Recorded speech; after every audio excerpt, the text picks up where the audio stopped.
Ha estat una mica com una porta oberta, no? En el sentit de que fins ara tot el que hi havia sobre el tema de la protecció de la infància era el passat, era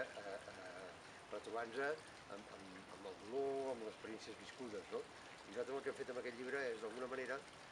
buscar el que passa avui i buscar-ho no des d'una perspectiva d'assaig o una perspectiva de crònica, sinó des d'una perspectiva d'experiències personals, d'una perspectiva de les persones que estan amb el dia a dia treballant a la protecció de la infància. Vull dir que Jo diria que ha estat com una presa de consciència molt gran sobre tota la tasca que s'està fent als maristes per la prevenció, per la protecció d'infants i joves, i tot des de diferents punts de vista, no? Perquè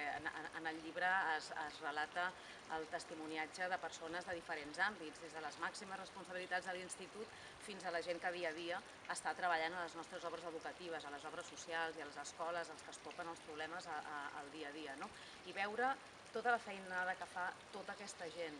amb els protocols, amb les eines, amb l'escolta, amb l'acompanyament, ha estat una presa de consciència brutal i que trobo que no té preu. i també t'adones una mica del camí fet, no? És a dir, que per molta gent li pot semblar que tot això de la protecció de la infància està començant, però en realitat hi ha molt de tros fet, hi ha molt de camí fet, queda molt per fer, però ja veus que s'han fet molts avenços i moltes passes, no? I en quin sentit s'han fet aquests avenços? En formació, d'una banda, en formació dels professionals que s'hi dediquen a la protecció de la infància, i també en capacitació dels alumnes, dels infants, dels joves, perquè siguin ells veritablement els capaços de detectar, els capaços de donar el toc d'alerta, els capaços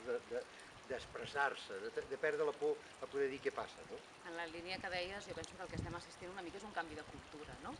Coses a les quals abans no se'n parlava, ara es poden abordar obertament, hi ha la consciència que s'han d'abordar obertament amb l'empoderament a nens i joves, i això és importantíssim.